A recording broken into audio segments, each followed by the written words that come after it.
बच्चों next video में हम पढ़ेंगे ppm weight by volume and ppm volume by volume.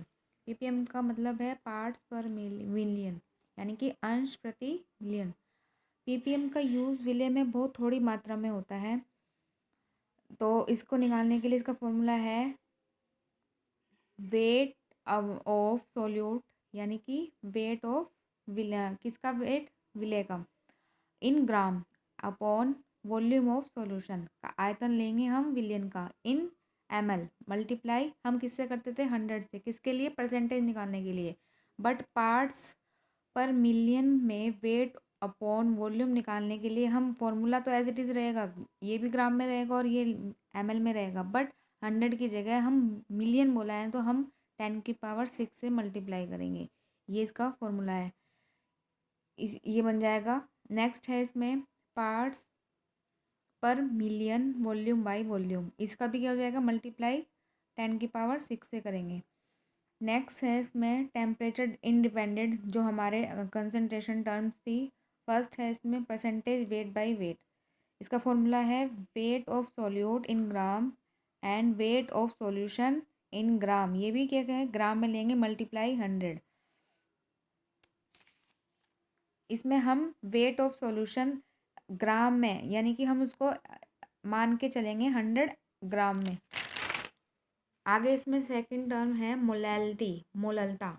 मोललता का तात्पर्य है एम मोल विलेय 1000 मिली विलियन में घुले हैं। इसमें m is equal to number of moles upon weight in kg, weight किसका, सॉल्यूशन का वेट, सॉल्वेंट का वेट लेंगे। उसमें हम वॉल्यूम का क्या ले रहे थे, वॉल्यूम ले रहे थे किसका, सॉल्यूशन का। इसमें हम सॉल्वेंट का वेट ले रहे थे, मोलैलिटी में हम ले रहे थे वॉल्यूम का, और इसमें मोलैलिटी में, मोललता में हम लेंगे वेट ऑफ सॉल्वेंट। तो ये क्या आ जाएगा हमारा, मास of solute in gram upon molecular mass of solute and solvent का मास इन केजी।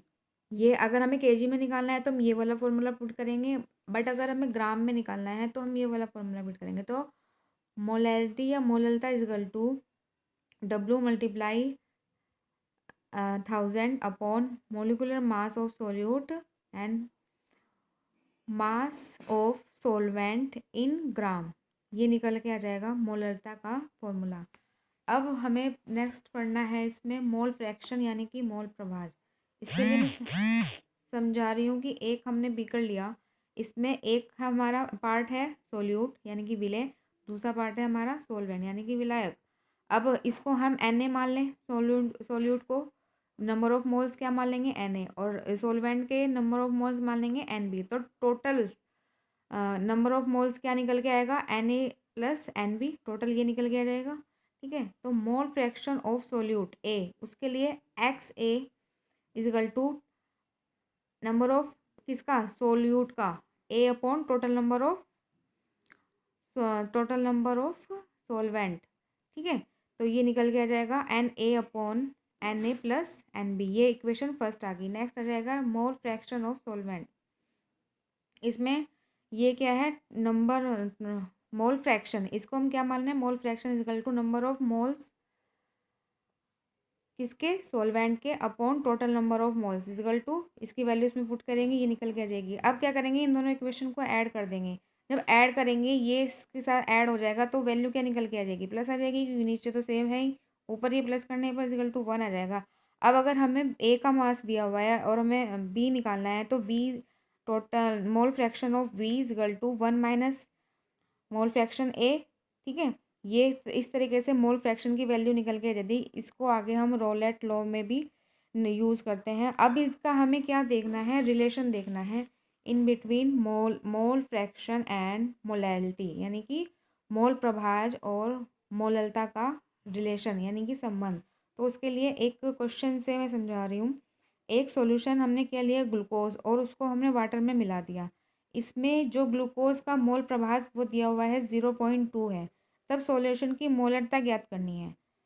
तो ग्लूकोज की जो ये क्या है, मोल प्रभास दिया हुआ है, उसको ये क्या मान के चलेंगे, एन ग्लूकोज, यानी कि मोल, नंबर ऑफ मोल्स किसके, सोल्यूट के, और number of total total moles, तो ये क्या आ जाएगा 0.2 दिया हुआ है, माना टोटल मोल्स। तब हमने वो क्या मान रही, जब ये 0.2 है ये तब कब होगा, जब हमारा टोटल मोल्स 1 होंगे तभी तो ये 0.2 होगा।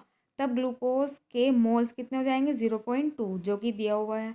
अब टोटल मोल्स क्या है N solute plus water solvent का टोटल मोल्स, तो यही तभी निकल के आएंगे। तो हमारा वाटर का जो मोल्स है वो कितने आ जाएंगे 0.8। कैसे आएंगे 1 माइनस 0.2 करके हमारे वाटर के नंबर ऑफ मोल्स निकल के आ जाएंगे। अब नंबर ऑफ मोल्स कैसे निकालते हैं हम, N is equal to weight upon molecular mass.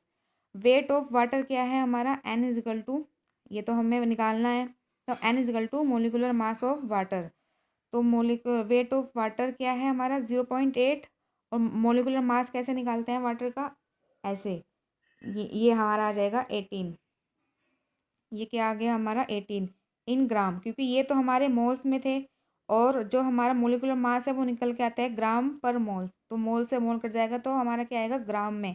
But अगर हमें केजी की फॉर्म में निकालना है, जैसे हमने यहाँ पे पढ़ा था, यहाँ पे पढ़ा था कि हम इसको हम केजी में निकालते हैं, इसको हम ग्राम में भी निकाल सकते हैं इस फॉर्मूले के थ्रू। तो ये क्या निकालेंगे, weight of in kg is equal to 0.8 multiply 18 divide by 1000, ये आ जाएगा केजी में निकल कर। अब हमें निकालनी है मोलरता। मोलरता किसकी, नंबर ऑफ ग्लूकोज, ये क्या है हमारा सोल्यूट है, upon weight of water in KG. तो इसकी वैल्यू हम पुट करेंगे इसमें 0.2 मल्टीप्लाई 1000, ये नीचे से ऊपर चला जाएगा, और ये नीचे की वैल्यू 0.8 इंटू 18 ये आ जाएगा। अब ये हमारा 0.8 आया कहाँ से, मतलब कि 1 माइनस 0.2 करके आया, हम ये वैल्यू यहाँ पे पुट कर सकते हैं।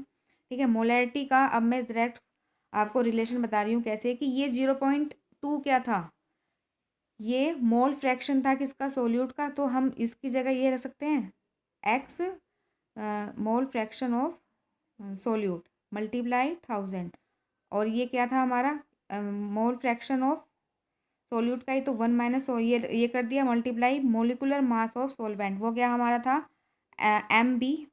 ठीक है, ये क्या आ जाएगा हमारा एम बी। अब molarity is equal to X A multiply 1000 upon 1 minus X A multiply M B. इसको हम क्या बोलेंगे, सोलवेंट का मोलिकुलर मास, और ये हमारा क्या जाएगा मोल फ्रैक्शन किसका, सोल्यूट का। तो ये रिलेशन निकल के आया है हमारा in between mole fraction and मोलरता। इसके बाद हम पढ़ेंगे, इसमें लास्ट हमारी एक रह गई थी term PPM, weight by weight. तो weight of solute in gram and weight of solution in gram multiply किससे करेंगे 10⁶ से, तो हमारा पार्ट्स पर मिलियन वेट बाई वेट निकल के आ जाएगा। ये सारी टर्म्स अब हमारी कंप्लीट होगी है, इसके बाद हम न्यूमेरिकल करेंगे नेक्स्ट वीडियो में।